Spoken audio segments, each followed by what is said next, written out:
तो मध्य प्रदेश के पूर्व मुख्यमंत्री और कांग्रेस के राज्यसभा सांसद दिग्विजय सिंह ने शुक्रवार को एक ऐसा बयान दिया जिसके बाद से अब हलचलें तेज हो गई हैं और सियासी जगत में एक तरीके से ऊहापोह की स्थिति है। एक विवाद खड़ा हो गया है और दिग्विजय सिंह ने कहा है कि आरएसएस यानी राष्ट्रीय स्वयंसेवक संघ और तालिबान की कामकाजी महिलाओं को लेकर समान विचारधारा है। उन्होंने ट्वीट कर कहा है कि तालिबान का कहना है कि महिलाएं मंत्री बनने के लायक नहीं है। मोहन भागवत ने कहा कि महिलाओं को घर पर रहना चाहिए और घर की देखभाल करनी चाहिए। क्या ये समान विचारधाराएं नहीं है? उनके इस बयान पर विश्व हिंदू परिषद के कार्याध्यक्ष आलोक कुमार ने तीखी प्रतिक्रिया दी है। उन्होंने कहा कि दिग्विजय सिंह सावन के अंधे हैं और ट्वीट करने के पहले उन्होंने इस बात को नहीं देखा कि वर्तमान सरकार के केंद्रीय मंत्रिमंडल में महिलाओं को बड़ी संख्या में मंत्री बनाया गया है। तालिबान आरएसएस की तुलना के साथ ही दिग्विजय सिंह ने केंद्र सरकार से अफगानिस्तान में तालिबान सरकार पर अपना रुख स्पष्ट करने के लिए भी कहा है।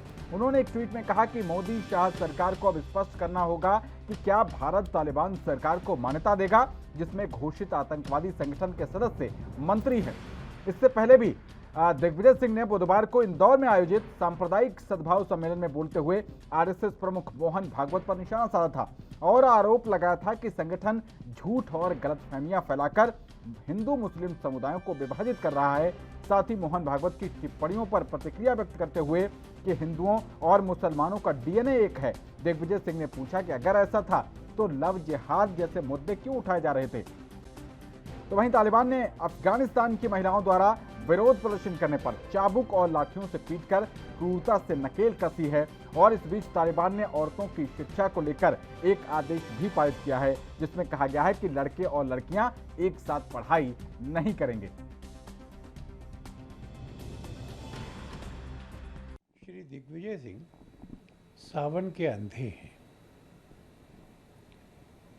अपना ट्वीट करने के पहले उन्होंने इस बात को नहीं देखा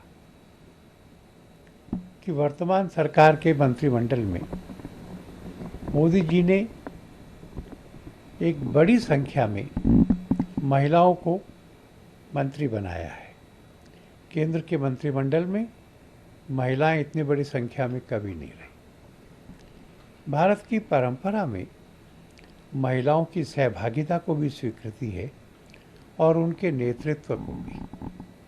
पौराणिक कथाओं में भी सब देवता जब परास्त हो रहे थे तो उन्होंने अपना सेनापति दुर्गा को बनाया था और दुर्गा के नेतृत्व में उनके द्वारा महिष मारे गए थे, इसलिए उनका नाम महिषासुर मर्दिनी पड़ा।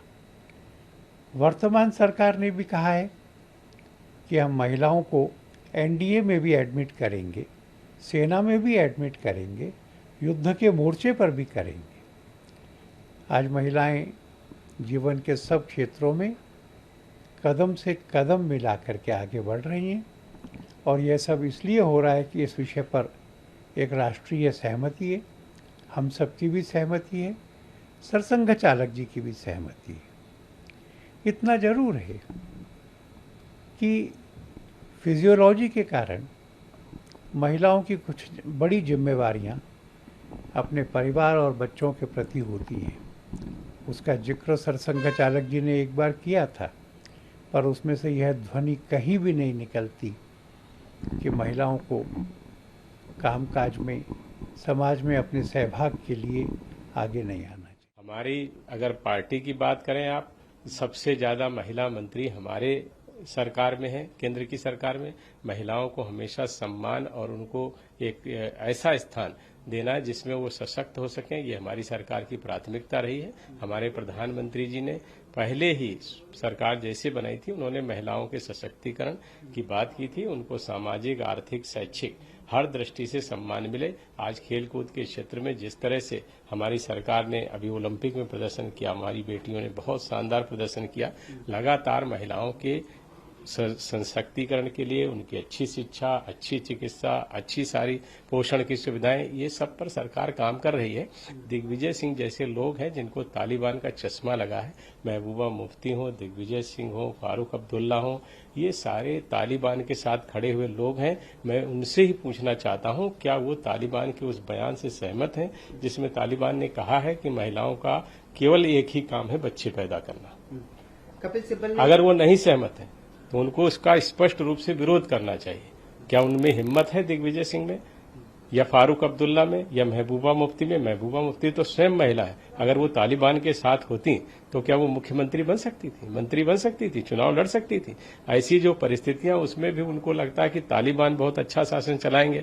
तो मैं समझता हूं कि तो आइए आपको ग्राफिक्स के जरिए बताते हैं कि दिग्विजय सिंह का यह अकेला बयान नहीं है जिससे विवाद हुआ हो। इससे पहले भी उनके तमाम बयान ऐसे रहे हैं जिससे सियासी खेमे में विवाद और हलचल का दौर शामिल रहा है। तो दिग्विजय सिंह के विवादित बयानों में बाटला हाउस मुठभेड़ जिसमें 2 पुलिसकर्मी शहीद हुए थे, उसको भी दिग्विजय सिंह ने फर्जी बताया था। वहीं आतंकवादी ओसामा बिन लादेन को ओसामा जी कह चुके हैं दिग्विजय सिंह, जिसने वर्ल्ड ट्रेड सेंटर को ढाया था, और आतंकी हाफिज सईद को सईद साहब कह चुके हैं, जो कि भारत को लेकर तमाम जो है षड्यंत्र रचता रहता है। और अपनी ही पार्टी की सांसद मीनाक्षी नटराजन को 100 टन माल भी वो बोल चुके हैं। महिलाओं के खिलाफ इस तरीके की टिप्पणी वो कर चुके हैं। वहीं मुंबई आतंकवादी हमलों को आरएसएस की साजिश बताया था दिग्विजय सिंह ने। और इसी के साथ अगर बात करें तो कश्मीर से आर्टिकल 370 धारा 370 जो अभी हटाई गई, उसको अलोकतांत्रिक बताया कि अलोकतांत्रिक तरीके से वहां से धारा 370 हटा दी गई। और यह भी कहा कि कांग्रेस सरकार आने पर कश्मीर में धारा 370 फिर से बहाल करेंगे। और एक पत्रकार संवाददाता सम्मेलन को उन्होंने संबोधित करते हुए जब उनसे सवाल पूछा गया हिंदुत्व को लेकर, तो उन्होंने कहा हिंदुत्व शब्द तो मेरी डिक्शनरी में ही नहीं है। और भारतीय सेना पर कश्मीरियों को मारने का आरोप भी लगाया है दिग्विजय सिंह ने। तो ये तमाम ऐसे विवादित बयान हैं, एक के बाद एक बहुत सारे बयान हैं। कुछ का जिक्र हमने आपको किया, बाटला हाउस मुठभेड़ को इन्होंने फर्जी बताया, ओसामा बिन लादेन जैसे आतंकवादी के लिए उन्होंने जी शब्द लगाया, ओसामा जी कहा। और हाफिज सईद जिसके ऊपर मुंबई ब्लास्ट के जो है साफ तौर पर आरोप हैं, वो उनको सईद साहब दिग्विजय सिंह की तरफ से कहा गया। और अपनी ही पार्टी की सांसद मीनाक्षी नटराजन को उन्होंने 100 टन माल कहा था, ये उनका महिला सम्मान था। मुंबई आतंकवादी हमले जो हुए थे उसको आरएसएस की साजिश भी बताया था कि ये पाकिस्तान की तरफ से नहीं बल्कि आरएसएस की तरफ से ये हमले हुए थे। और अभी कश्मीर में जो आर्टिकल 370 धारा 370 हटाई गई, उसको आज न सिर्फ अलोकतांत्रिक बताया बल्कि धारा 370 को बहाल करने के लिए भी उन्होंने वादा किया एक तरीके से।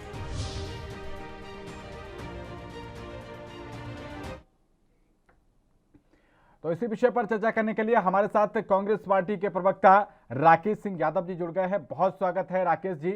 और सबसे पहला सवाल यही कि दिग्विजय सिंह के ऐसे बयानों से क्या कांग्रेस को नुकसान नहीं होगा?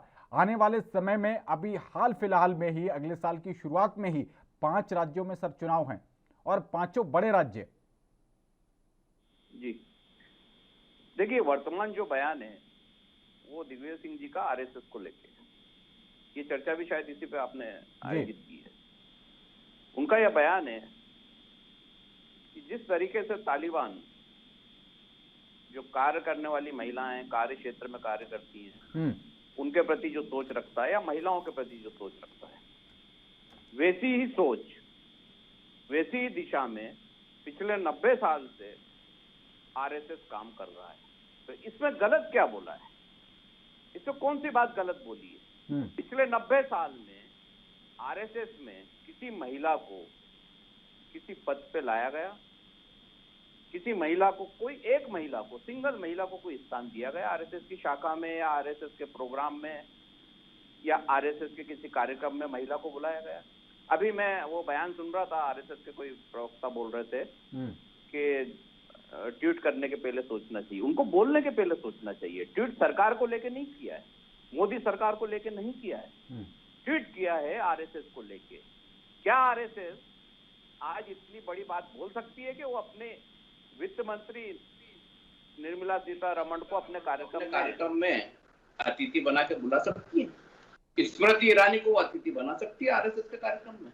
आज तक इनकी महिला मंत्री आरएसएस के कार्यक्रम में कभी अतिथि नहीं बने पिछले 90 साल में, जब भी सरकार रही। तो ये कैसा महिला सम्मान? और अगर आप भारत माता की जय बोलते हैं, आपको तो अधिकार ही नहीं है भारत माता की जय बोलने का। भारत माता की जय जब बोलेंगे जब भारत की माँ बेटियों की जय जयकार आप करेंगे, उनको अपने संगठन में लेंगे, उनकी बात सुनेंगे, आपके संस्कृत पुरुष तो ये बोलते हैं कि उनका काम महिलाओं का घर का काम संभालना, उनको अन्य प्रॉब्लम रहती है। ऐसे विचार है उनके। जबकि इधर हम ये बात करते हैं कि महिला और पुरुष में कोई राकेश जी, आप कह रहे थे और महिलाओं को लेकर ही आपने कहा कि आरएसएस जो है वो कामकाजी महिलाओं के उसके खिलाफ है, वो नहीं चाहती कि महिलाएं कामकाज करें। इसी को लेकर आपका ये बयान आया आपके नेता दिग्विजय सिंह का, और इत्तेफाक की बात है या पता नहीं संयोग है या प्रयोग है बीजेपी की तरफ से, जिसको आप कहते हैं कि आरएसएस की पॉलिटिकल शाखा है ये, वो उन्होंने एक महिला को ही भेजा है। नेहा शालिनी दुआ हमारे बीच इस वक्त जुड़ गई हैं, भारतीय जनता पार्टी की प्रवक्ता। बहुत स्वागत है नेहा शालिनी दुआ जी। जी धन्यवाद।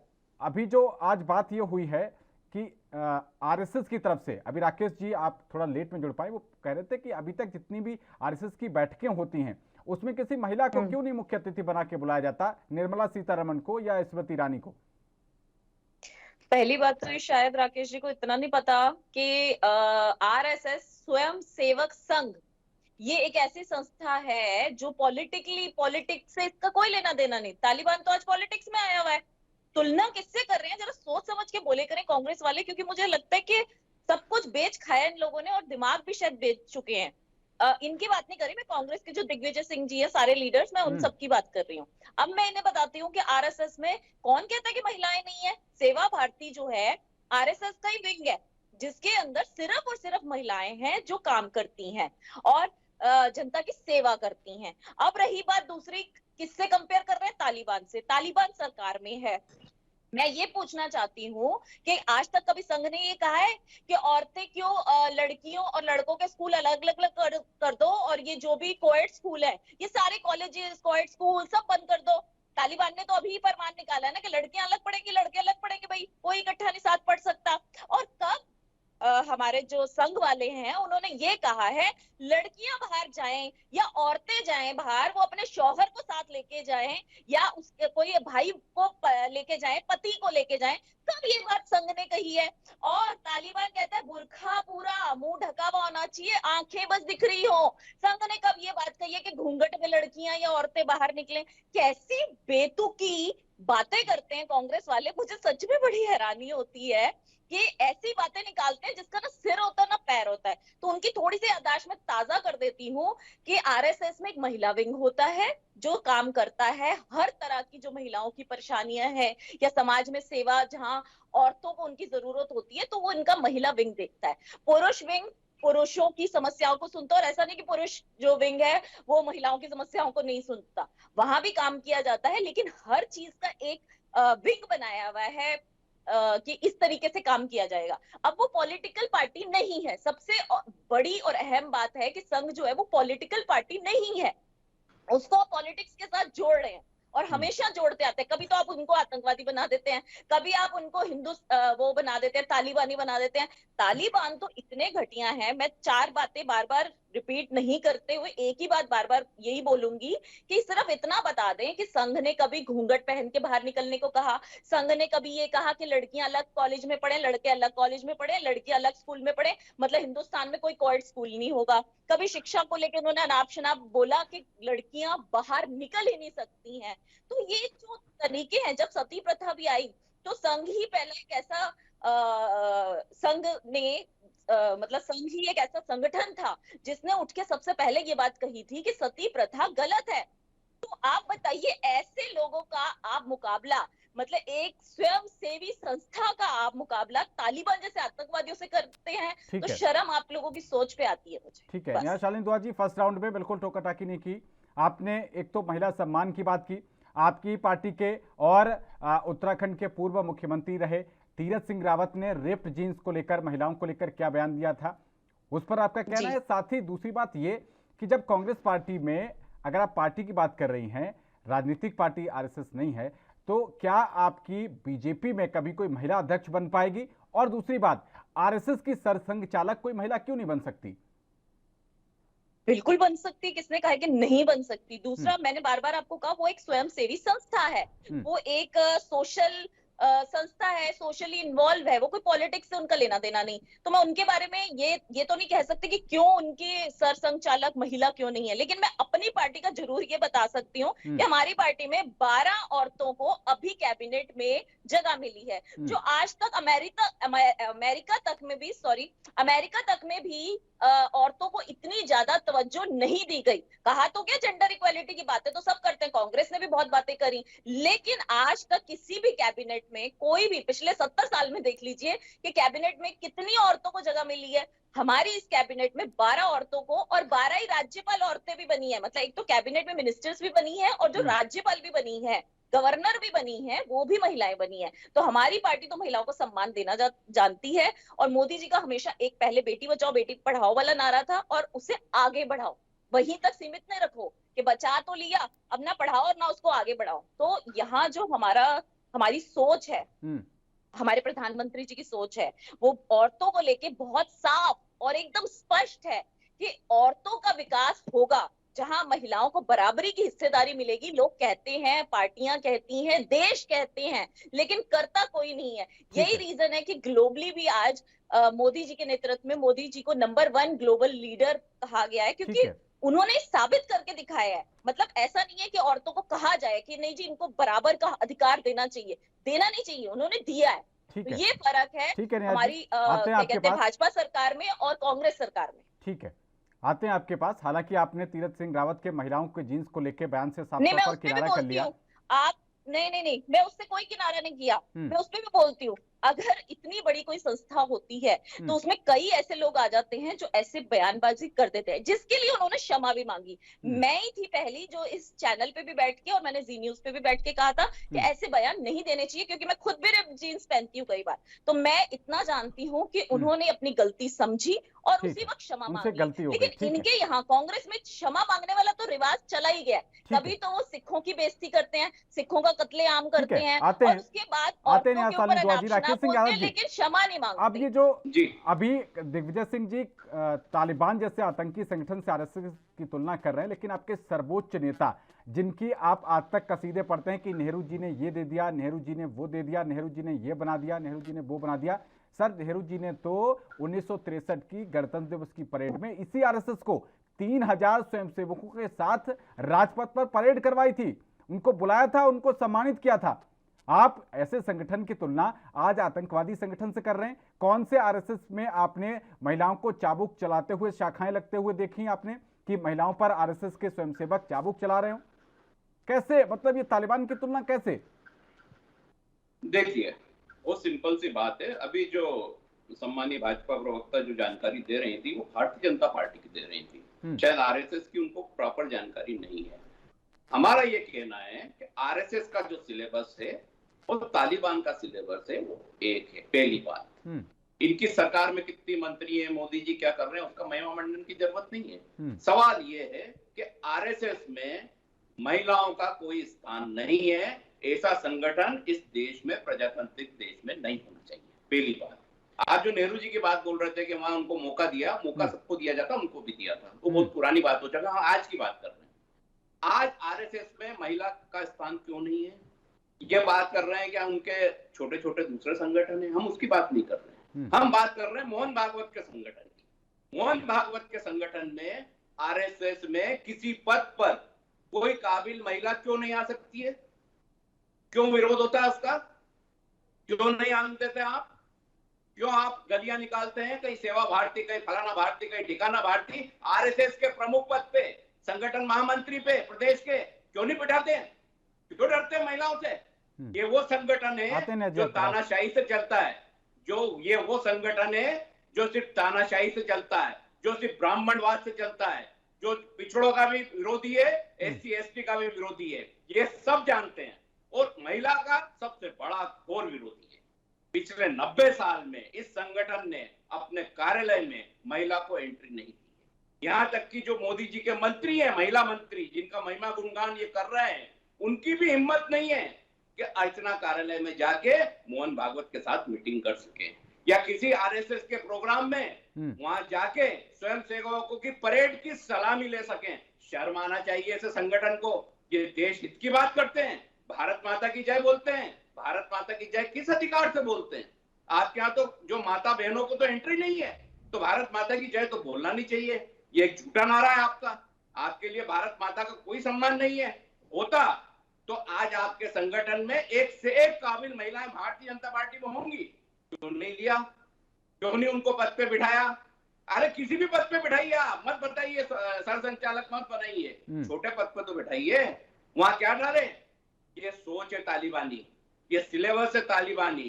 फर्क सिर्फ इतना है कि वो तालिबान जो कोड़े बरसा रहा है, इनको यहाँ मौका नहीं मिला। प्रजातांत्रिक देश है कोड़े बरसाने का, वरना यहाँ भी इससे दुर्गति महिलाओं की ये कर देते। ये तो उनको प्रजातांत्रिक देश में ऐसा आज तक मौका नहीं मिला। वो भाजपा के सहारे राजनीति कर रहे हैं, फुल फेस कभी आ नहीं सकते इस देश में। इसलिए पर्दे के पीछे से जो काले कारनामे खेल खेलते हैं, उसी को उजागर करा दिग्विजय सिंह जी ने। एक लाइन भी उसमें गलत नहीं बोली है, और अगर गलत है तो साबित कर दे कि 90 साल में कौन सी महिला को पदाधिकारी बनाया आपने, क्यों नहीं लिया आरएसएस में, क्यों डरते हैं लेने से। ठीक है, जवाब लेते हैं नेहा शालिनी दुआ जी। जी, बहुत हैरानी होती है। अभी तो वैसे मैंने बहुत सारे जवाब इन लोगों को दे दिए, फिर भी बार बार अब कुछ नहीं जवाब मिला तो इनको ये कह दिया कि संघ ने सेवा भारती क्यों बनाया। अरे भाई, आपको एक बात समझ नहीं आती, क्योंकि इन लोगों, ये हिंदुत्व वाले तो है ही नहीं ना, इनके अंदर हिंदू समाज का आपका ठेका है, आपको ठेका है, मैं आपको ठेका दे दिया है दूर करने का। आप मुद्दे पे बात कीजिए। आपके आरएसएस के मेन संगठन में महिला पदाधिकारी क्यों नहीं है, और आप तो महिला है, तो महिलाओं का समर्थन नहीं कर रहे हैं। अरे भाई, आप क्यों बौखला रहे हैं? आपको पता है ना कि जवाब मुंहतोड़ मिलेगा, इसलिए आपके पास कोई जवाब नहीं है, आप बीच में जान के बोल रहे हैं। तो मैं एंकर को यही कहूंगी कि पहले इनको म्यूट कर दें, तो मैं इनको अच्छा खासा जवाब दूंगी, क्योंकि सुनने की हिम्मत भी होनी चाहिए। बता रही हूँ ना, बता रही हूँ, सुन लो। आप लोग हिंदू नहीं हो, इसलिए आपको ये नहीं पता कि ब्रह्मचारी क्या होता है। आप तो हनुमान भक्त भी नहीं हो, आपको कहाँ से पता हनुमान जी क्या महिलाओं की इज्जत नहीं करते थे, लेकिन वो ब्रह्मचारी थे, इसलिए कोई वो ऐसे नहीं करते थे कि शास्त्र की रचना तो आपने करी है, मोदी जी ने सभी शास्त्र की रचना करी है। मोदी शास्त्र नया बनाया, एक अलग बात होती है और ब्रह्मचार्य का पालन करना एक अलग बात होती है। तो संघ जो है वो ब्रह्मचार्य का पालन करता है। शायद आपको इतना भी अक्ल नहीं है, इतनी भी पता नहीं है, तो मैं आपकी थोड़ी सी दृष्टि, क्योंकि हिंदू हूँ मैं, तो आपको भी थोड़ा सा ज्ञान दे दूं कि जैसे श्री हनुमान भगवान जो ब्रह्मचारी थे, वैसे ही संघ में ब्रह्मचार्य का पालन किया जाता है। पुरुष जो है वो प्रचारक बनते हैं, क्योंकि वो महिलाओं के साथ नहीं होते, लेकिन इसका मतलब ये नहीं कि वो महिलाओं के विरोधी होते हैं। आप लोगों की तो सोच इतनी गंदी है, देखो कैसे पटर पटर बोली जा रहे हैं। क्यों? क्योंकि पता है कि जवाब दे रही हूँ ना मुंह तोड़, इसका कोई इनके पास जवाब ही नहीं है। आप देखिए, मैं एंकर को कहूंगी इनकी आवाज बंद कीजिए, क्यों नहीं सुनना चाह रहे? आवाज बंद करने में सच आवाज नहीं चुकता है। मोदी जी ने बहुत आवाज बंद करा दी है लोगों की, कुछ भी नहीं हुआ। पागल कौन हुआ ऐसे लोगों से करेंगे तालिबान। मैं तो कहती हूँ ना, समझती है देश बर्बाद किसने करा है, और एक बार वो चले देश जाइए का बर्बादी के कगार पे कौन ले गया है? बच्चों को लेकर एक बार तालिबान चले जाओ, आपको समझ आ जाएगा कि वो अपनी बीवी बच्चों के साथ क्या देश को बर्बाद करना है, देश को बांटना है, देश के टुकड़े करना है और महिलाओं का अपमान करना है। ये वही तालिबानी सिलेबस है जो अफगानिस्तान में तालिबान उपयोग करता है, या सॉफ्ट कॉर्नर पे आरएसएस उसका उपयोग करती है। और ये अपने आप में शर्मिंदगी का विषय है, जिससे इनको माफी मांगना चाहिए। देश से कि महिलाओं का सम्मान नहीं आरएसएस पे, वो आरएसएस क्योंकि इस तरीके से देश में हिंदू तो बात हो कर नहीं हो, सकती है। तभी आप लोगों को क्या एक पता नंबर के कि ब्रह्मचार्य क्या होता महिलाओं को है। झूठ बोलने वाले और जो महिलाओं का प्रचारक अपमान होते करने हैं वाले, उनको ब्रह्मचार्य का पालन करना होता है। यही स्वयं सेवक संघ सिखाता है, लेकिन इन लोगों को तो अक्ल है नहीं, क्योंकि बेचारे पेट खाए हैं, बौखला रहे हैं, पागल हो गई है कांग्रेस, दिवालिया की कांग्रेस का यही रीजन है। पागलों के साथ मैं कभी डिबेट करना ही नहीं चाहती, लेकिन इन लोगों का जो भोपू है ना, वो बस बढ़ता जा रहा है, क्योंकि जो तो जवाब नहीं है, जवाब ये सुनना ही नहीं चाह रहे, क्योंकि बौखला रहे हैं, पागल हो रखे हैं ये लोग। जो हार जाते हैं ना, जवाब नहीं होता, उनकी यही बात होती है। मुझे जरा हिंदू का मतलब बता दो, क्या आज तक हनुमान जी ब्रह्मचारी थे? तो आप क्या कह रहे हो कि हनुमान जी गलत थे, वो महिलाओं की इज्जत नहीं करते थे? बताओ तो सही जरा मुझे। आप लोग हिंदू ही नहीं हो, आप खुद तालिबानी हो, आप खुद तालिबानी हो, अपने बीवी बच्चों को लेकर ना, और अपनी बेटियों को लेकर एक बार तालिबान चले जाओ। मेरी ये बहुत छोटी सी और मुफ्त की सलाह है कि अपनी बीवी बच्चों को लेकर, अपनी स्पेशली बेटियों को लेकर एक बार तालिबान चले जाओ, और वहाँ 2 साल भी नहीं, 2 महीने रह के आ जाओ। सारी कांग्रेसी लोग गंजे होके वापस आए ना, और हाय हाय कहेंगे शुक्र है हम हिंदुस्तान वापस गए, और मोदी जी का धन्यवाद करते हुए वापस आओगे और कहोगे हमको भी भाजपा में ले लो भाई, नहीं तो हमको संघ में ले लो। और संघ वाले भी आप लोगों को लात मारेंगे कि आप लोग ना 3 के हो ना 13 में हो। तो सिंपल सी बात है, संघ का मुकाबला जिस लोगों से आप जिन लोगों से कर रहे हो ना, इससे आपकी मानसिकता पता लगती है कि आप लोग खुद ऐसे इंसान हो, आप खुद तालिबानी हो, इसलिए आप हिंदुत्व का अपमान हमेशा करते रहते हो। यहाँ आपने संघ के जो ब्रह्मचर्य का पालन करते हैं उन लोगों की इंसल्ट करी है, और तभी बौखलाए हुए पागल हो रखी है, तभी मुझे बोलने नहीं दे रहे, सोच रहे चलिए ठीक है, तोते की आप तरह लोगों का पकड़े जाए, पकड़े आपस जाए। में खूब हो गया आपका। नेहा शालिनी दुआ जी, अब आप मैं 1 to 1 थोड़ा बात करना चाहता हूँ एक एक करके। नेहा शालिनी दुआ जी, ये नॉन स्टॉप बोल रहे हैं, तो इनको तो एक बार भी एंकर ने बीच में ये नहीं बोला कि आप जरा चुप हो जाइए, जवाब तो ले लीजिए। ये नॉन स्टॉप इसलिए बोल रहे थे कि जनता ये ना सुन पाए कि इनको ये नहीं पता कि ब्रह्मचार्य का पालन क्या होता है और कौन लोग करते हैं। ये तो हनुमान जी को भी गलत बोलेंगे, कहेंगे कि हनुमान जी भी गलत थे क्योंकि वो भागवत महिलाओं का सम्मान नहीं करते हैं। राकेश जी अपनी बारी पर समझना पड़ेगा। ठीक है, आप लोगों का हो गया साथ में। ब्रह्मचार्य का पालन करना होता है, वो करेंगे। आप जैसे लोग तो गिरे हुए हो, आप लोग को औरतों की इज्जत ही नहीं करते। महिलाओं की कदर कोई नहीं आता है करता। और ठीक है, राकेश जी आते हैं आपके पास। नेहा शालिनी दुआ जी, आप ये बताइए कि अगर इतनी संघ की आप तारीफों में कसीदे पढ़ रहे हैं, इसी संघ पर करीब लगभग 2 साल तक प्रतिबंध भी रहा, बैन लगा रहा। सरदार पटेल जिनकी आपने मूर्ति बनवाई और आप जिनकी शान में कसीदे पढ़ते हैं, जिनके नाम पर वोट मांग रहे हैं, उन्होंने ही इस पर बैन लगाया था। अब आप बताइए कि ऐसा क्या हो गया कि बैन लगाने की बात आ गई थी? अगर इतना ही अच्छा था तो करीब 2 साल तक बैन क्यों लगा रहा? किसके ऊपर कौन सा बैन, पहले तो ऊंचा बोलिए, क्योंकि आपने मेरी बारी तो कुछ उनको टोका नहीं। वो जैसे ही अब मैं चुप हुई हूँ तो उनका सीडी जो है टेप रिकॉर्डर वो बंद हो गया है। तो आप जवाब तब लेंगे ना जब पहले मेरी बात का जवाब तो मैं जनता को पूरी तरह दूं कि भैया संघ जो है। फरवरी, मैं आपको बताता हूँ नेहा जी बताता हूँ मैं आपको, फरवरी 1948 से जुलाई 1949 तक। आप देखिए, मेरा चेक कर लीजिए, ट्विटर हैंडल चेक कर लीजिए। मैं तो अभी होके आई हूँ माननीय इंद्रेश जी। जवाब देने ही नहीं आ रहा है, आप फालतू बातें कर रहे हैं, समय पास कर रहे हैं। मोहन भागवत को जवाब दीजिए कि महिलाओं का सम्मान मोहन भागवत क्यों नहीं करते? आपके पास जवाब ही नहीं है, आप इधर उधर की बातें कर रही हैं। कभी बजरंग बली को याद। ठीक है, नेहा शालिनी दुआ जी, अब एक एक करके बात करते हैं। नेहा शालिनी दुआ जी, फरवरी 1948 से लेकर, आप पूछ रही थी कि आप सवाल नहीं समझ पाए। फरवरी 1948 से जुलाई 1949 तक तत्कालीन गृह मंत्री सरदार वल्लभ भाई पटेल ने आरएसएस पर बैन लगा दिया था।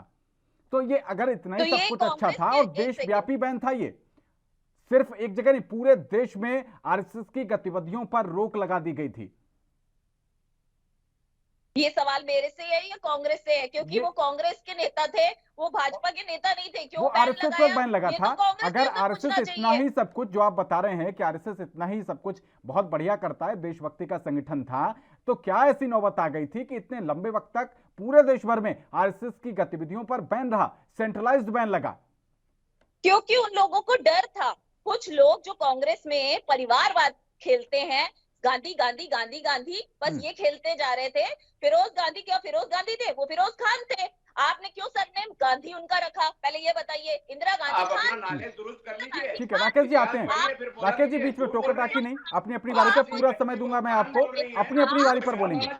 राकेश जी वापस आता हूँ मैं आपके पास, आप तब बोलेगा, आपको पूरा टाइम दूंगा। हिंदू पसंद नहीं करेंगे, कांग्रेस को हिंदू पसंद नहीं करेंगे, इसलिए इन लोगों ने गांधी जो सरनेम है वो किया, क्योंकि इन्होंने आज तक हिंदुत्व को गाली दी है। और यही रीजन था, इनको पता था कि संघ जो है वो हिंदुत्व का झंडा लेके हमेशा उठता है और वो सभी को समान रूप से देखते हैं। तो इनको ये डर था कि अगर ये लोग ऊपर बहुत आ गए तो हमें हमारी सत्ता से हाथ धोना पड़ेगा। लेकिन देर है दुरुस्त है, आज जनता को पता है कि कौन सी पार्टी जो है वो सबके लिए सोचती है और सबका साथ और सबका विकास में यकीन करती है। हम दूसरे धर्मों का भी सम्मान करते हैं, लेकिन हमारे धर्म का कोई अपमान करे ये ना हमसे बर्दाश्त होगा और ना करना चाहिए। पर कांग्रेस के टाइम में जो हिंदुओं की दुर्गति हुई है ये हर हिंदू जानता है, इसीलिए इनको नकारा गया, इसीलिए इन लोगों को साइड पे फेंका। ठीक है, राकेश सिंह यादव जी, आप बात कर रहे थे कि बहुत ज्यादा धार्मिक और इस तरीके की महिलाओं के प्रति दोहरा व्यवहार किया जाता है आरएसएस की तरफ से।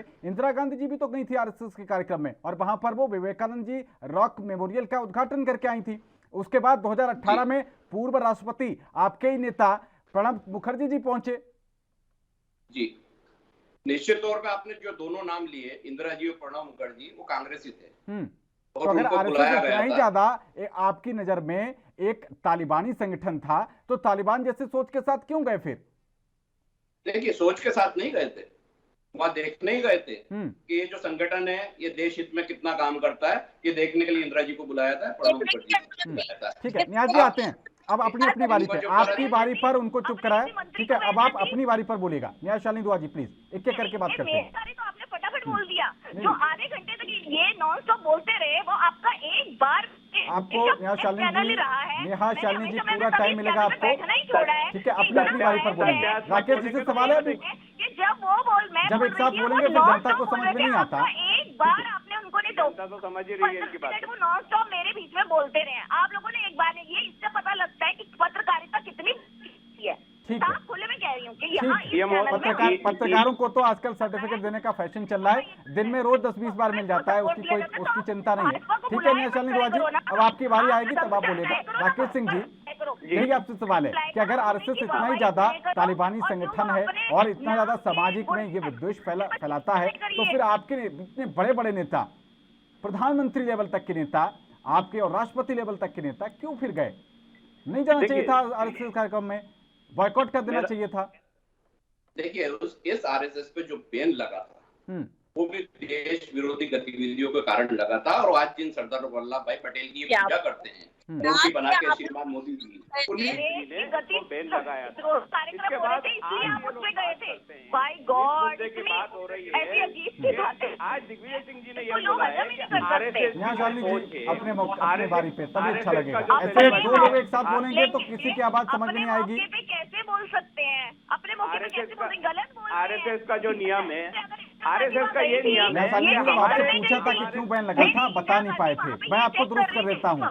महात्मा गांधी जी की जब हत्या हुई थी और उसमें आरएसएस का इन्वॉल्वमेंट सामने आया था, 30 जनवरी 1948 को महात्मा गांधी जी के निधन के बाद ये आप पर बैन लगाया गया था, पूरा देशव्यापी बैन, लेकिन आप तब बता नहीं पाई। अब जब दूसरा बता रहा है तो उसको आप बोलने नहीं दे रहे। नहीं, दूसरा तो सही बता ही नहीं रहा ना, दूसरा तो झूठ। नहीं, इतिहास गलत है। मोदी जी का इतिहास लिखा हुआ है, गांधी जी का संघ ने कब औरतों पे, संघ ने कब घूंघट करके कहा है लड़कियों को बाहर निकले, संघ ने कब कहा है कि पूरे वो नेहरू जी के फूलों को। नेहा शालिनी जी, फिर आप ऐसा करिए, आप मेरी जगह आ जाइए एंकर सीट पर, ठीक है, आप ही फिर सवाल पूछ लीजिए। मैं उनसे ये सारे सवाल पूछ रहा हूँ जो आप कह रही हैं, लेकिन जब आप मौका देंगे तभी दूसरा जवाब दे पाएगा। आप ये पूछो, संघ ने घूंघट पहनने के लिए कब कहा है हिंदुस्तान की सभी औरतों को? मैं कैसे पूछूंगा, मेरे मुंह में सवाल ना डालिए। मैं अपना पत्रकारिता धर्म समझ रहा हूं और मैं बराबर सवाल कर रहा हूं। आप अपनी बारी पर बोलिएगा। राकेश सिंह यादव जी, अपना अब ये जवाब कंप्लीट करिए कि फिर से मैं आपको तीसरी बार बता रहा हूं, जब इतना ही आरएसएस की गतिविधियां देश विरोधी थी तो आपकी पार्टी के इतने बड़े बड़े नेता क्यों जा रहे थे इनके कार्यक्रमों में? वहीं से शुरू कर रहा हूँ। जब आरएसएस पे प्रतिबंध लगाया गया, गांधी जी की हत्या में जो संदिग्ध रूप से शामिल थे, और वो इतिहास में दर्ज है कि लोग, इनके कई लोग उसमें शामिल थे, कुछ लोग जांच में बाहर हुए थे, कुछ संदिग्ध पाए गए थे। उसके बाद बैन लगा, बैन लगने के बाद 2 साल तक बैन रहा। उसके बाद आरएसएस के जो भी नेता थे उन्होंने आके पंडित नेहरू जी को, उस समय के जो अन्य मंत्री थे उनको स्पष्टीकरण दिया कि हम देश हित में काम कर रहे हैं। उसके बाद वो बैन हटाया गया। उसके बाद उनके दोनों कार्यक्रमों में, चाहे उस समय इंदिरा जी गई हो या अभी प्रणब मुखर्जी, कार्यक्रम में जाने का ये मतलब नहीं है कि उनकी जो सोच बदल गई है या उनके संस्कार बदल गए हैं या जो चीज चल रहे हैं। आप लोग मुझे ये बताइए, 2 साल तक इमरजेंसी क्यों लगाई? तब आपको लोकतंत्र नहीं दिखाई दिया, तो कोई लोगों के हक नहीं दिखाई दिए। 2 साल तक आप लोगों ने इमरजेंसी लगाई, क्यों लगाई? प्रवक्ता है, प्रवक्ता जैसा व्यवहार कीजिए। तो आप भी प्रवक्ता हैं, अगर तो प्रवक्ता की तरह ये बताइए ना। एक सड़क पे बैठ नहीं हो रही है, आपका हिंदुस्तान आपके फादर का था या इंदिरा गांधी के फादर? आप में तमीज नहीं है बोलने की। इमरजेंसी लगा दी, बताइए तो सही मुझे।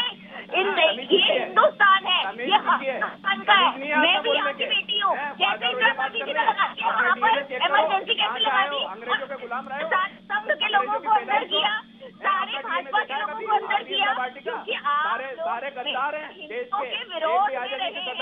ये जनता को आज समझ आ चुका है। शर्म आती है, शर्म आती है इस देश पे खड़े होने में। कांग्रेसियों से बहस भी क्यों कर रही हूँ? क्योंकि आपने कांग्रेसी इतने गुलामी करी और उसके बाद मर्यादा है, औरतों की इज्जत खुद नहीं करते, नाम लगाते हैं संघ का। इसलिए प्रॉब्लम ये तो जैसे आप लोग खुद हो नाम आप लोग संघ का लगाते हो, संघ का तो बता दो ना मुझे। भारतीय जनता पार्टी के नेता ने कहा भैया घूंघट पहन के बाहर निकलो, और संघ के कौन से नेता ने कहा पूरे हिंदुस्तान के बातें करते हो को लड़कियों के अलग अलग कर दो। संघ ने कब ये बात कहा कि लड़कियां बुर्का पहन के अरे हत्यारे लोग लड़कियों और औरतों को कोड़े मारे, बताओ तो सही। अब मेरी आवाज धीरे कर दोगे, पूरी भूख रहेगी। तो भैया ऐसे नहीं होती है डिबेट। डिबेट होती है कि इनको भी सुनना चाहिए, इनकी बात बोलते, मेरी बारी एंकर बार बार बोलते रहते हैं। देश की जनता, ये देश की जनता को माफ नहीं करेगी। ये देश की जनता 2040 तक भी कांग्रेस को नहीं लेके आएगी, क्योंकि जिस तरीके से आप हिंदुओं का अपमान करते आए हैं। अरे भाई आप सम्मान करो, आप ईसाइयों का सम्मान करो, आप इटली वालों का सम्मान करो, लेकिन हिंदुओं नहीं सहेगा और हिंदू का अपमान नहीं सहेगा हिंदुस्तान। सिंपल सी बात है। ये बात आप लोग समझोगे तो बहुत अच्छा है, और नहीं समझोगे तो आपके लिए बुरा है। जहाँ थोड़ा बहुत सही रहे, पंजाब हो गया, राजस्थान हो गया, राजस्थान से भी आपकी जाने की तैयारियां शुरू हो गई हैं।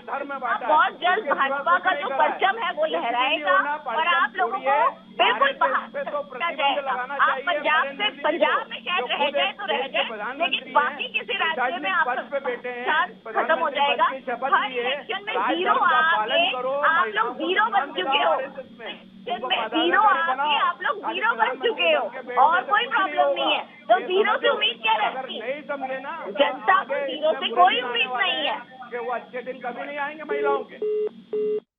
तो यहाँ पर रुक रहे हैं बहुत छोटे से ब्रेक के लिए। चर्चा लगातार जारी है, बने रहिए एनबी न्यूज के साथ।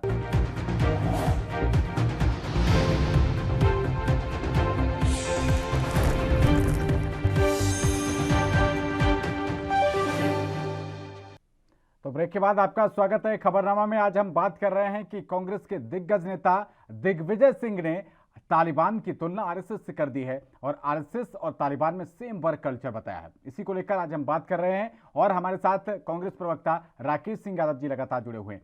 राकेश जी, ये ब्रेक के बाद आपका फिर से स्वागत है, और साथ ही अब ये भी बताइए मुझे कि ये कोई पहला बयान नहीं है। इससे पहले भी उसामा जी बोल दिया उन्होंने, आतंकवादी उसामा बिन लादेन को उसको उसामा जी, हाफिज सईद को हाफिज सईद साहब बोल दिया।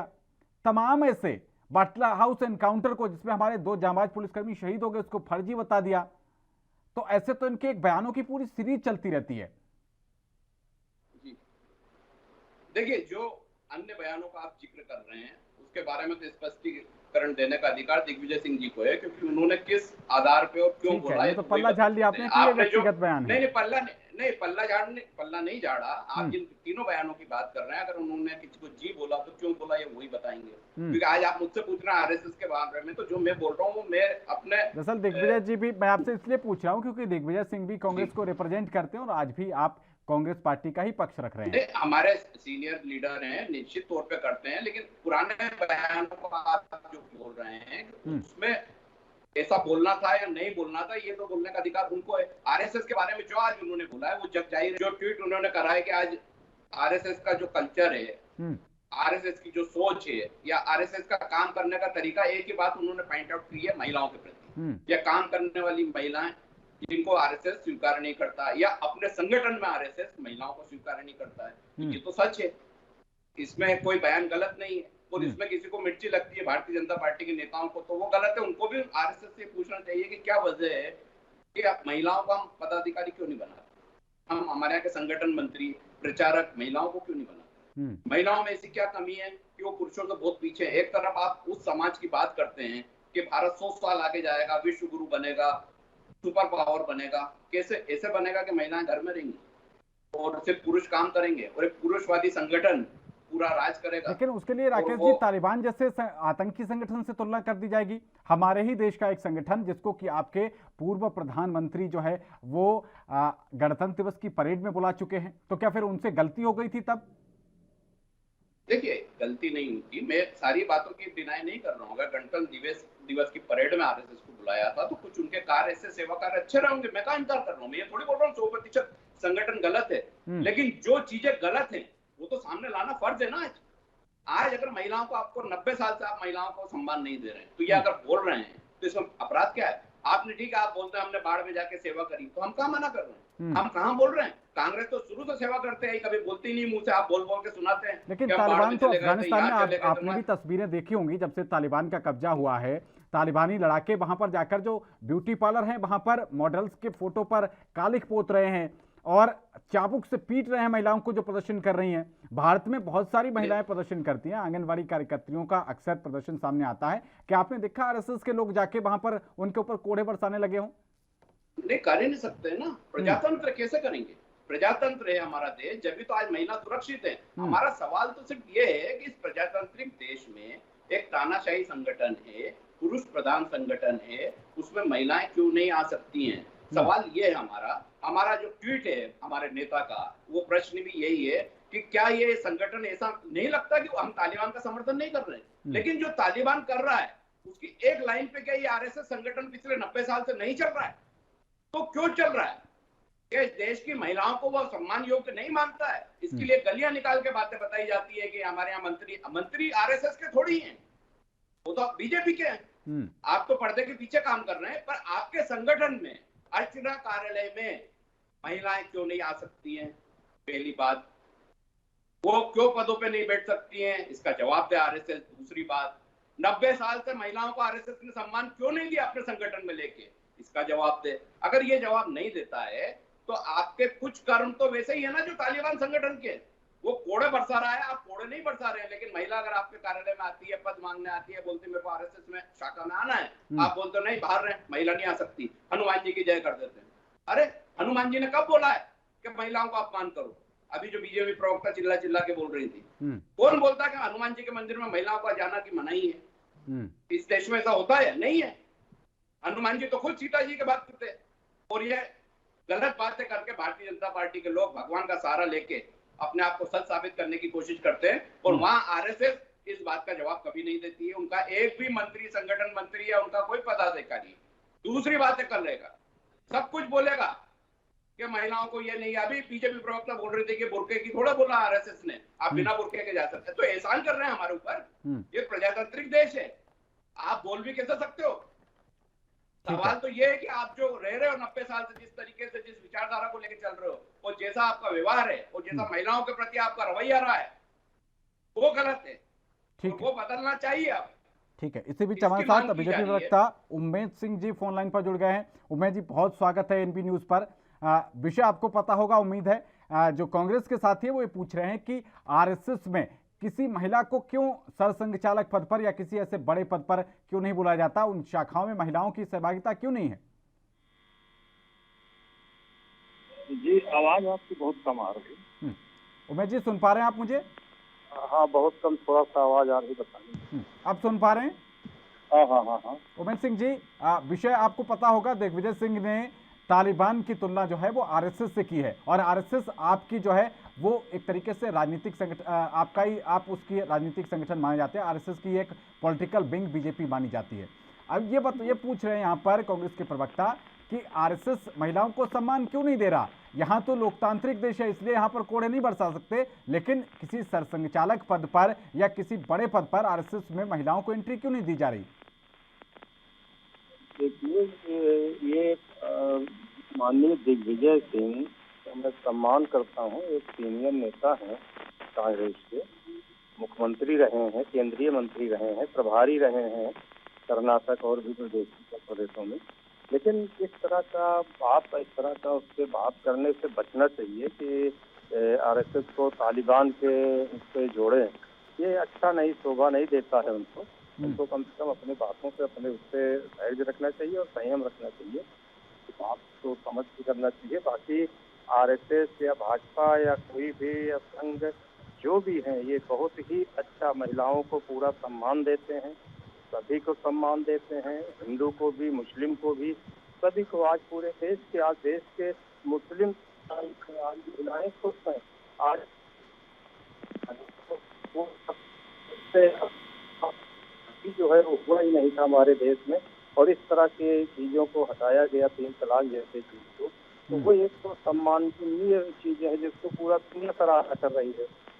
अब एक विजय सिंह को नहीं दिखता है, नहीं समझ में आता है, तो कोई बात नहीं, उमेश सिंह जी, ये जो 3 तलाक वगैरह आप बता रहे हैं, ठीक है, ये केंद्र सरकार की तरफ से काम रहे, लेकिन आरएसएस जो कि विश्व का, दुनिया का सबसे बड़ा स्वयंसेवी संगठन कहा जाता है, सामाजिक संगठन कहा जाता है, सांस्कृतिक संगठन कहा जाता है, इसमें सरसंघचालक जैसे किसी बड़े पद पर महिलाओं को एंट्री क्यों नहीं है?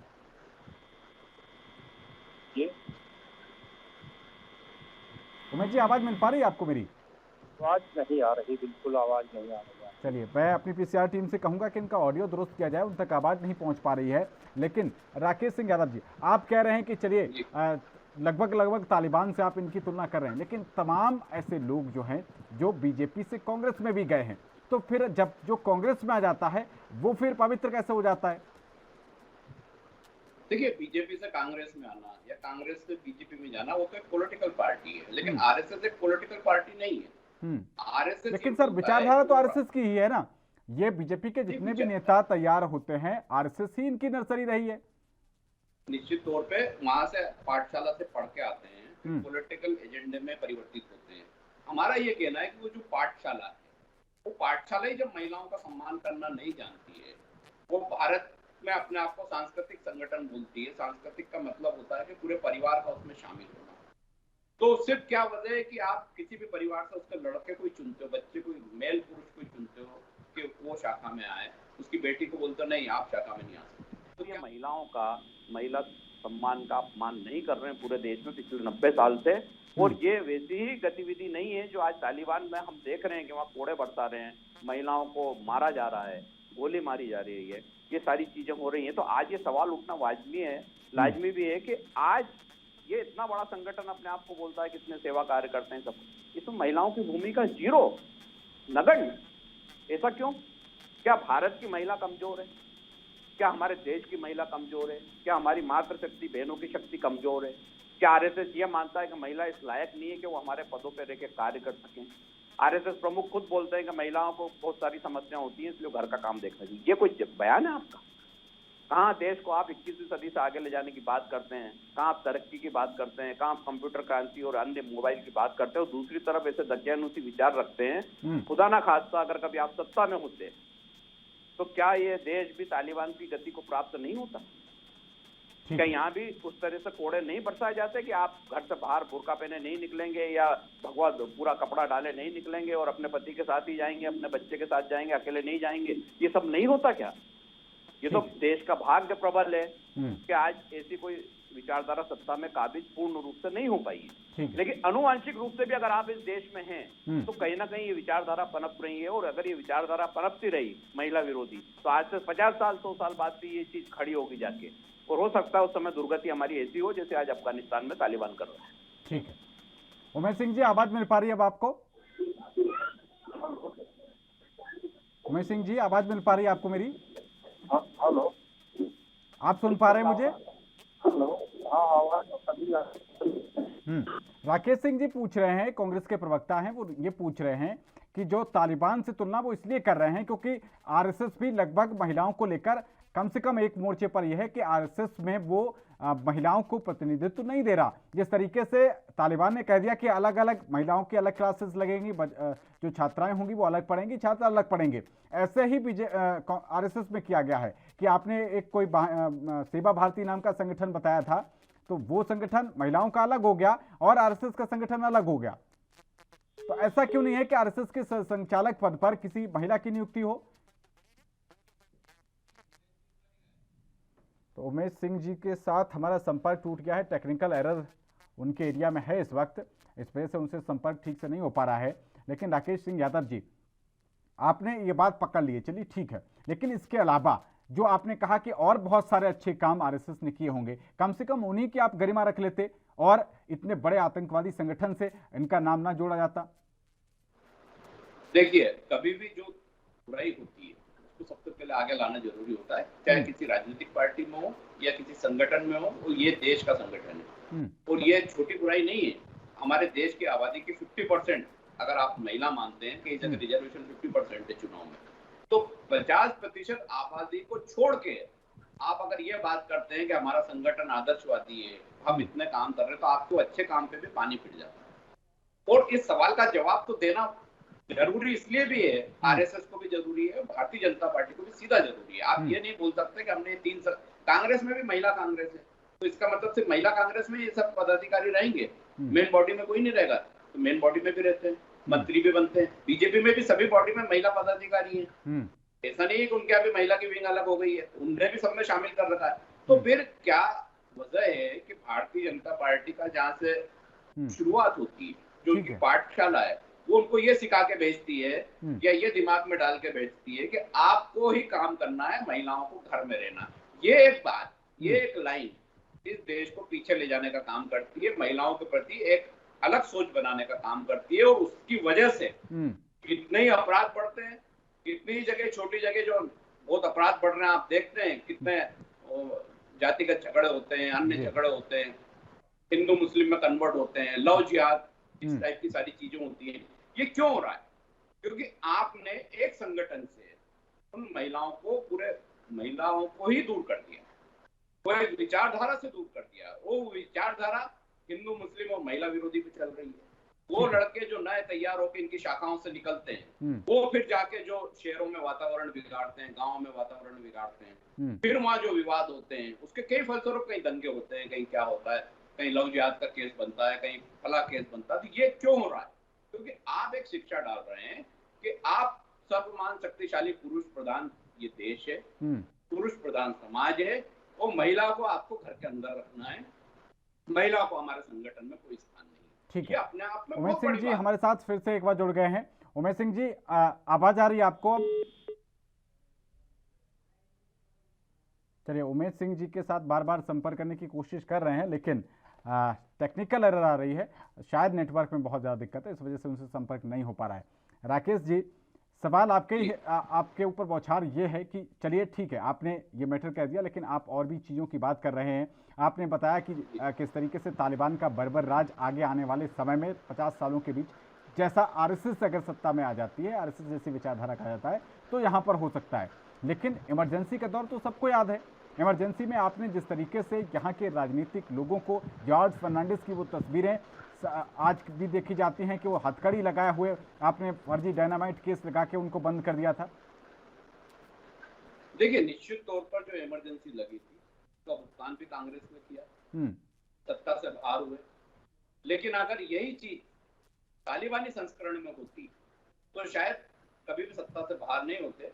और आरएसएस जैसी अगर कोई पार्टी इस तरीके से काम, मतलब संगठन ऐसा काम करता है जो तालिबान ने आज कब्जा किया है, तो बिना हिंसा के अब तालिबान वहां से बाहर नहीं होगा। कांग्रेस ने एक इमरजेंसी का निर्णय लिया था, उस पर राजनीतिक निर्णय भी हो सकता है, परिस्थितिवश निर्णय हो सकता है। उसका खामियाजा कांग्रेस ने भुगता, चुनाव हार गए, प्रधानमंत्री पद गया, सत्ता गई, उसके बाद अपनी गलती सुधारी, वापस चुनाव लड़ा, वापस सत्ता में आए। लेकिन वहां ऐसा नहीं किया कि बंदूक लेके हम निकल पड़े कि इमरजेंसी लगाई थी और अब इमरजेंसी फ्लॉप हो गई, या इमरजेंसी का विरोध हुआ तो हम सबको मार देंगे और सत्ता पे हम काबिज रहेंगे, चुनाव नहीं होंगे। सुप्रीम कोर्ट का सम्मान रखा, चुनाव हुए, सब कुछ हुआ। लेकिन यहाँ चुनाव तो अब भी आ रहे हैं करीब 5 राज्यों में, और आरएसएस से तो हर जाति वर्ग के लोग जुड़े हुए हैं। मैंने खुद कवर किया है कि कई जगहों पर आरएसएस से जुड़े हुए लोग बीजेपी के अलावा भी वोट देते हैं। हालांकि ये माना जाता है कि आरएसएस के लोग बीजेपी के अलावा और किसी पार्टी को वोट नहीं देते, लेकिन मैंने खुद ये कवर किया। अगर आप जाएंगे, राकेश सिंह यादव जी, आमतौर पर मैं बिल्कुल भी जातिवाद में विश्वास नहीं रखता, लेकिन बदायूं एक संसदीय सीट है और ऐसे अन्य कई भी मेरे पास उदाहरण हैं। आप बताएंगे तो आपको मैं वहां की कुछ ऐसी चीजें भेज दूंगा जिससे आपको पता चलेगा कि हाँ, मेरी बात में दम है। वहां पर अखिलेश यादव जी के भाई हैं धर्मेंद्र यादव जी, उनको आरएसएस से जुड़े हुए लोग वोट देते हैं, समाजवादी पार्टी को वोट देते हैं। और समाजवादी पार्टी ने भी कई ऐसे लोगों को जो आरएसएस से नागपुर से 3 वर्ष का जो एक उनका कोई ट्रेनिंग होती है वो करके आए हैं और उनको कैंडिडेट बनाया, टिकट दिया, जिला अध्यक्ष बनाया।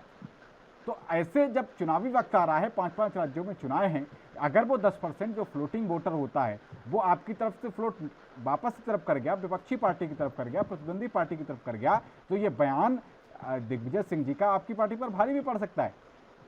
नहीं, देखिए, ये बयान सिर्फ इस बात को लेके महिला सम्मान से जुड़ा हुआ बयान है। 50% तो महिला हर जगह सब वोट देते हैं। हम कहाँ इनकार कर रहे हैं कि आरएसएस को अगर कोई विचारधारा को कोई वोट देता है या वो बीजेपी को सपोर्ट करते हैं, कैंडिडेट को सपोर्ट करते हैं, वो जिताते हैं, उससे कोई इनकार नहीं। हमारा तो सीधा सवाल था दिग्विजय सिंह जी का या कांग्रेस की तरफ से प्रश्न है कि आपका संगठन राष्ट्रभक्त संगठन है, आप बोलते हैं भारत माता की जय बोलते हैं, भारत माता की पूजा करते हैं, लेकिन भारत माता और देश की माताओं की बहनों की आपके संगठन में एंट्री नहीं है, एंट्री बैन है। तो ऐसा क्यों? तो इसका जवाब तो देना चाहिए उनको, और अगर नहीं देते तो 50% आबादी है देश की, उसको आप जोड़ना ही नहीं चाहते अपने संगठन से, और आप बोलते हैं विश्व के सबसे बड़ा हम संगठन है। तो ये ऐसे कैसे विश्व के सबसे बड़े संगठन? ये तो देश की सबसे बड़ा संगठन नहीं है। अगर 50% महिलाएं आपके साथ नहीं, आपके संगठन के साथ नहीं, आपकी विचारधारा के साथ नहीं, आप उनको एंट्री नहीं देते हैं, आप उनको किसी पद पे नहीं लेते हैं, आपकी जो संबंधित बीजेपी पार्टी उनकी महिला मंत्री जो बनती है उनको आप अपने कार्यालय नहीं बुलाते हैं, अपने कार्यक्रमों में अतिथि नहीं बनाते हैं, मंत्रियों को भी कोई एंट्री नहीं है, ना आरएसएस की शाखा में एंट्री है, तो ये इतना अपमान अगर महिलाओं का आप करते हो, फिर भी आप ये बोलते हैं कि हम भारत माता की जय बोलेंगे, तो आपको तो अधिकार ही नहीं भारत माता की जय बोलने, आप कैसे बोलेंगे? अगर माताओं का सम्मान नहीं, बहनों का सम्मान नहीं, फिर आप एक मूर्ति रख के बोलते हैं भारत माता की जय बोलिए, तो ये अपने आप में तालिबानी संस्कार का एक परिचायक है। ये शब्द अगर उपयोग किया गया इस पूरी परिस्थिति को देख के, तो वो आज की स्थितियों को देख के यथावत अपनी जगह सही बैठता है, इसलिए वो ट्वीट है, और कोई भी गलत उसमें भाषा का उपयोग नहीं है, कोई भी गलत इंगित नहीं है, बाकी कार्यों से कोई आरएसएस पे चर्चा नहीं कर रहे हैं, ना हम बोल रहे हैं, ना आक्षेप लगा रहे हैं। हमारा मामला इतना है, कहना इतना है कि महिलाओं को आपके संगठन में एंट्री क्यों नहीं देते? चलिए, बहुत शुक्रिया राकेश सिंह यादव जी एनबी न्यूज से जुड़ने के लिए। लेकिन सवाल अभी भी यही बरकरार है कि जो आरएसएस और तालिबान की तुलना हुई है, वो एक सबसे बड़ा संगठन विश्व का कहा जाता है, उससे तमाम जाति वर्ग के लोग जुड़े हुए हैं। क्या वो इस तुलना को पचा पाएंगे, या फिर आने वाले समय में जो करीब 5 राज्यों में चुनाव होने वाले हैं उसमें कांग्रेस पार्टी को एक भारी कीमत चुकानी पड़ सकती है?